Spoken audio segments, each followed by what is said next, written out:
Ever since her new boyfriend came out of jail, he's only wanted my stuff. He's got a new female who he left me for. You don't really want to hear my reaction. I'm glad he's not getting the dog. He is my dog, he's like my son. The only reason he wanted him back was because my male friend was taking him for a walk and he didn't like that. Of course he wants my dog because he was a Rottweiler.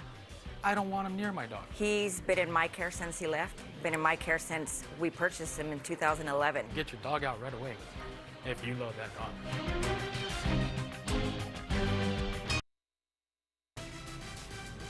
Breaking news right now on CBS 2 News at 5 p.m.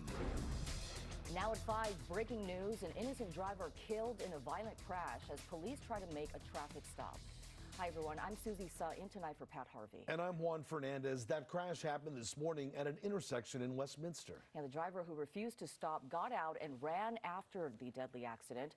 CBS 2 Orange County reporter Michelle Geely is live tonight in Westminster with more on this story. Michelle.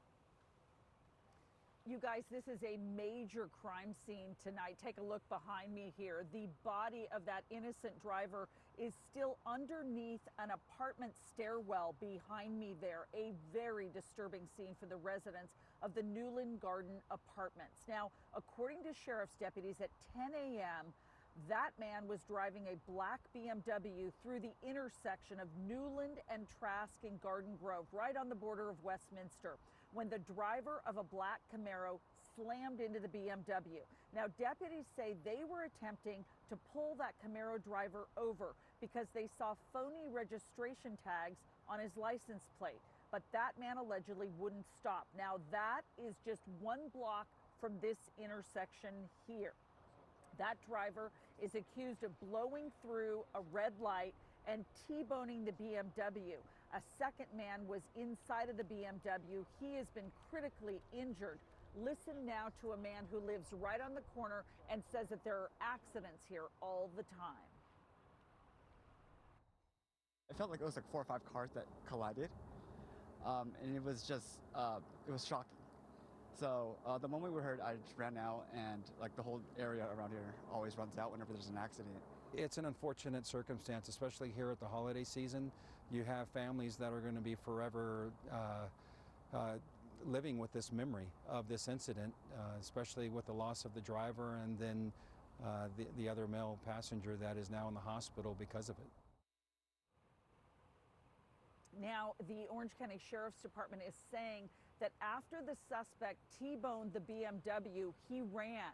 For 4 hours, police agencies, that being Westminster, Garden Grove, and the Orange County Sheriff's Department, attempted to find this guy. Eventually, at 2 o'clock today, they flushed him out. He was just a few blocks from where I'm standing right now.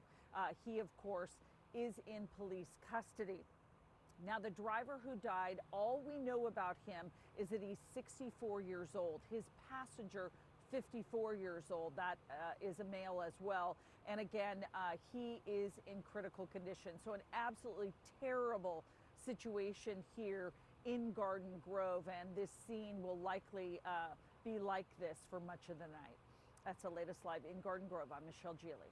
Back to you. All right, Michelle, thank you so much.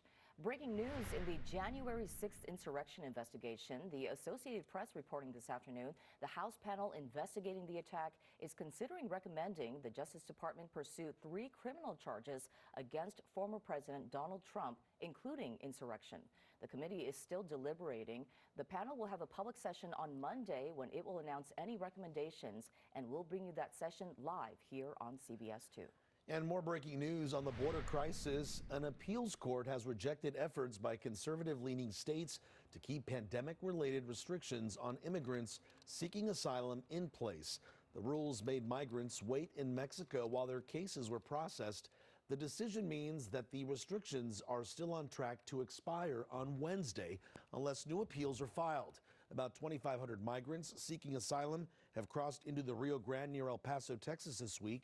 They're hurrying to get into the country because of the uncertainty over the status of those restrictions. How on earth could we expect to house 40,000 people if we continued business as usual? LA Mayor Karen Bass making the homeless crisis a priority in her first week in office. Today, she signed an executive order to speed construction and lower the cost